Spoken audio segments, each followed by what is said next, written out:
Kasi imbes na masiraan nila mga kababayan si President Bongbong Marcos gamit si Yorme, akala nila kakampi sa kanilang propaganda.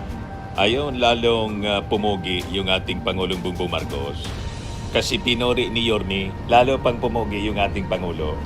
Na ang intensyon sana, mga kababayan ni Isko Moreno at saka itong mga walang iyang banateros, gamitin si Isko para siraan yung ating Pangulong Bongbong Marcos. Baliktad yung nangyari. Dahil alam naman natin na kailangan niya ng tulong sa Maynila para sa darating na eleksyon.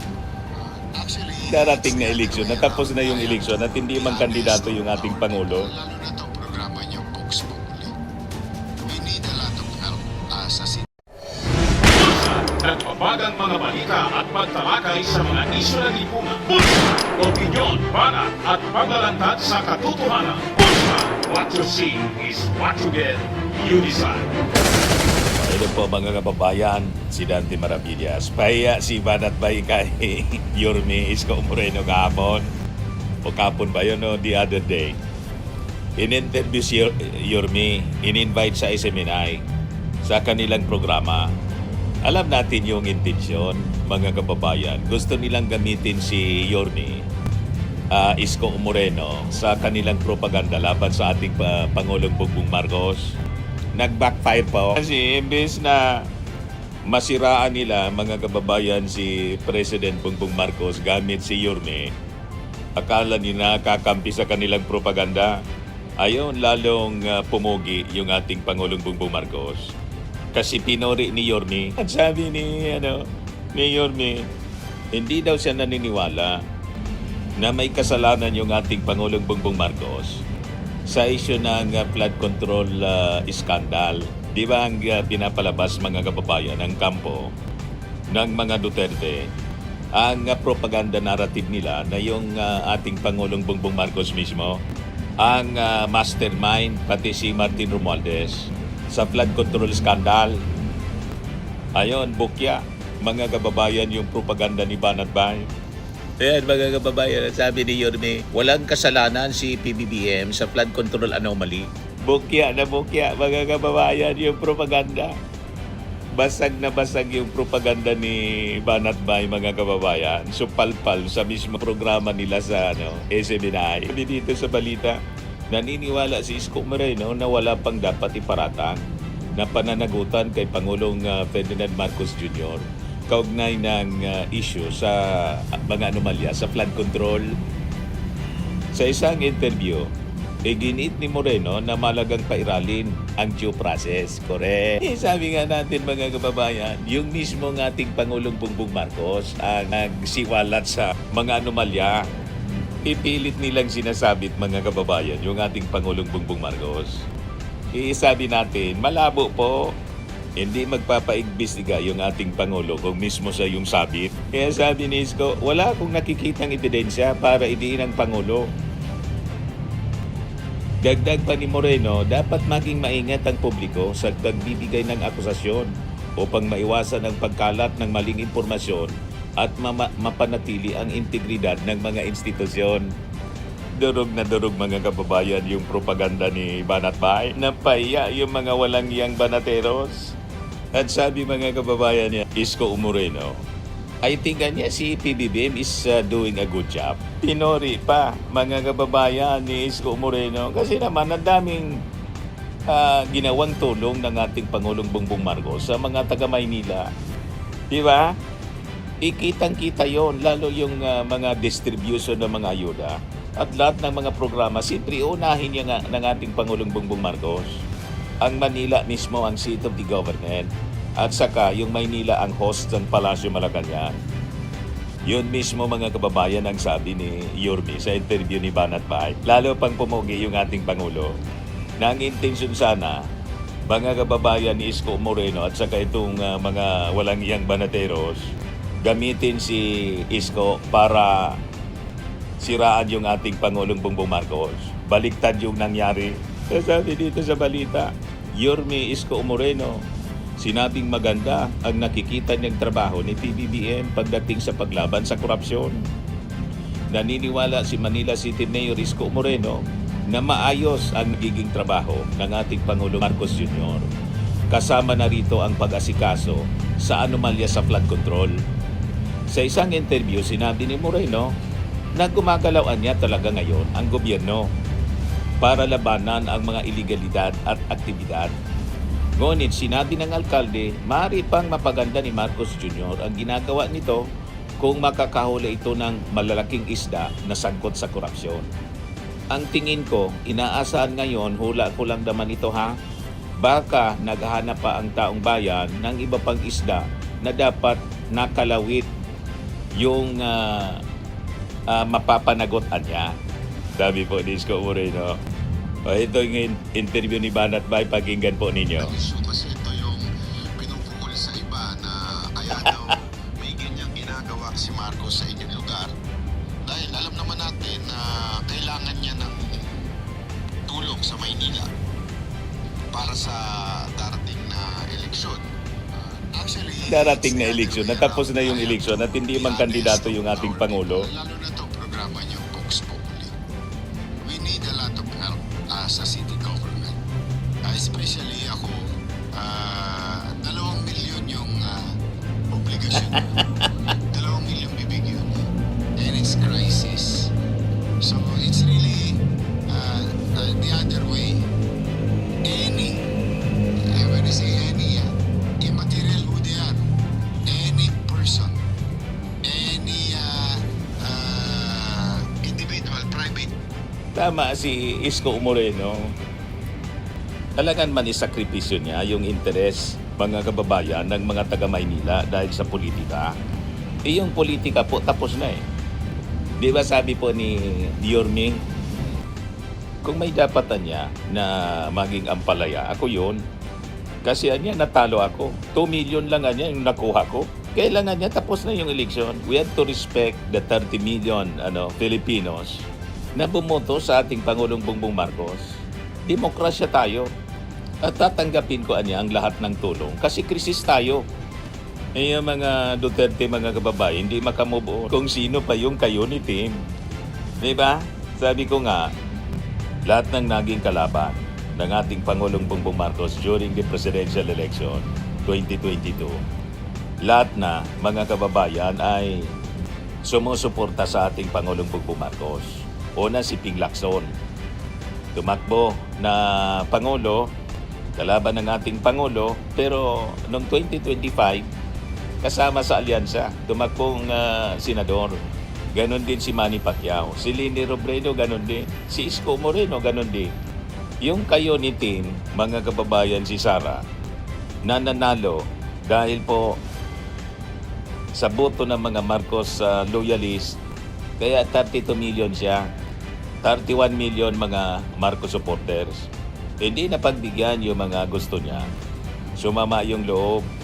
Ayun pala, binulgar mga kababayan ni Madriaga sa kanyang supplemental budget na ang intensyon pala talaga ay tanggalin yung ating Pangulo. Parte ng plano ni Digong daw. Gamitin lang yung ating Pangulo. Pero ang plano, hindi na patapusin mga kababayan. At itulad kay Erap, para si Sara mag-serve bilang presidente na tulad kay GMA. Yan ang sabi ni Ramil Madriaga. Kaya masama ang loob kasi hindi mangyari yung kanilang masamang plano. O ngayon, gustong gamitin ni Banat Bay sa propaganda. Si Yorme, ibaliktad yung nangyari, napaya sila. And it's crisis. So it's really the other way. When I say any, immaterial who they are, any person, any individual, private, katulad nung may nagbigay sa amin, private sector, ayaw lang niya pabanggit yung pangalan niya, binigyan niya kami halos sa 5 Petron. Binigay ko ulit sa driver 5 million daw. Yung driver ng 4 na bulig. Kasi ang isang flip card, isang bulig eh, 4 ang binigay ko doon sa mga sumali sa ating libreng sakay. So whether it is BP Sara, whether it is Bongbong Marcos, our President, Senate President, Senador, maliit na kumpanya, malaking kumpanya, any help we will receive. As long as it will benefit our people in this. Kahit sino anyang magbibigay ng tulong, krisis ngayon tatanggapin namin para sa mga taga Maynila na nangangailangan ng tulong. Di ba? Basag na basag, mga kababayan, yung pamumulitika ni Banat Bay. Ito, mga kababayan, kung yung ating Pangulong Bongbong Marcos ay may kasalanan sa flood control. Ang mastermind nga talaga si Bongbong Marcos sa nakawan na nangyayari sa gobyerno. Ano yun chismis yun Chismis. Parang showbiz ang dating. Chismisan Para niya sa yan. akin, wala akong makita na itutusok papunta sa kanya. O dahil may kasalanan ba si President Marcos? Basag na basag yung mga Ako, di ko banateros. Sa ngayon. Kasi wala namang ebidensya. Wala naman na niyang nakikitang ebidensya laban sa ating Pangulong Bongbong Marcos. Showbiz lang niya, chismis. Itutusok papunta sa kanya. O dahil may kasalanan ba si President Marcos? Ako tingin ko wala. Di ba? Malinaw. Kasi wala namang ebidensya. Walang ebidensya. Ngayon, may kasalanan ba yung iba? Ay, nakita ko yung mga tinuro. O di ba pinila ng kaso? Yung sabi ko Yes. kanina. Correct. Yung kaninang sinabi ko na may mga hinihiring sa Sandigan, may hinihiring sa Ombudsman, may hinihiring sa Korte. Ayun, dapat mapapanagot. Ayun, kung sino pa matatamaan, ay Correct. buntot nyo, hila nyo. Pero Correct. syempre, let's follow your logic. Sabi nyo kung nagkamali yung isa, tinulo si ganito, tapos hindi nyo inaksyonan, kayo may kasalanan. Tama. Ganun na nangyari. Si Saldico may kasalanan, hindi inaksyonan ni Romualdez, so si Romualdez ang tinuturo. Kaya alam Dinidin naman niya. natin, whether we like it or not, at we deny, si Romualdez, hindi naman gagalaw yan nang walang basbas ng presidente. So there is a corruption from bottom na nanggaling sa Kamara. Imposible namang walang kinalaman ng presidente. Wala ngang pirma. Kasi by Nagkataon association. lang, speaker, si Isang Martin. pag-associate ka, for example, si President Marcos, pinsan si Speaker. Correct. Tama, by association. Di ba yan din naman ang ginawa sa akin. Katabi ko lang si Joma. Anong tawag na sa akin? Is komunista. Di ba? Kaya, By straightforward. association lang niya Minsan, natatabi ka lang sa litrato. For example, yung itinatabi si BP Sara sa isang litrato ng tao. Napaya yung Ina-associate. mga banateros po. So may kasalanan na si BP. Dahil may picture siya sa akin. Lalo na ako. 5-5 yata nagpa-picture sa akin. Hindi umubra yung mga propaganda ng mga banateros, mga kababayan. Ituloy natin. Na yung katabi ko. So ang point ko is that, kung si Saldi gumamit sa kasalanan niya, papanagutin niya. Correct. Papanagutin natin. Inamin niya Ang sabi niya, siya nagdala ng pera, ng ganito, ng mali-maleta. O inamin niya. O papanagutin natin. May tinuro siya. O di kasuhan natin. Correct. Ayan natin, halimbawa, tinuturo niya si Speaker. Meron daw silang anong tawag niya, connivance. O di papanagutin. Correct. Pero Kung ako may kasi, ebidensya. halimbawa, katulad niya, sa malabo. Di ba? Kung yung nanay nga niya, hindi siya mabantayan ng 24 oras. Ako pa kaya. Correct. So they may be guilty of something or they may. Gusto nila mga kababayan isabit. Magpresenta sila ng ebidensya na talaga sabit si Speaker, sabit yung ating Pangulo. Wala Puro lang name dropping, hearsay. Tulad ng kwento mga kababayan ni Gutesa at saka yung mga 18 Marines. Di ba po? Yan ang punto ni Yorme. Of anything. Di ba? Pero pagka ang naging basihan kasi natin, chokaran. o Chokaran. Kaibigan. Kaibigan. O kakilala lamang. O kaya may kasalanan na siya. Lahat na tayo dali. Si BP Sara dali. Di ba? Ako dali. Kasi kung may nagpa-picture sa akin, Yumanyang ka pala. Biyahero. bihero, di ba, ang dami nun. Lalo na yung mga mainlander. Oo, alam mo naman sa downtown. Kami, matidistinguish namin sino ang Filipino-Chinese, sino ang mga mainlander. But we are public officials. Yes. Kaya ako Correct. sa totoo, sa akin lang yun ay applicable kay President Marcos na maaaring may ginagawa yung iba na hindi niya alam. Correct. Minsan na-associate lang siya. Yeah. Ganun din naman yung kay BP Sara. Bakit natin sasabihin dahil lang sa may litrato? Oo. May kasalanan na si BP Sara. Ano yun? Ano sinabi? Ano yung nag-gaibi, nagbota ng Chape? Ng pera kay BP Sara. Sabi.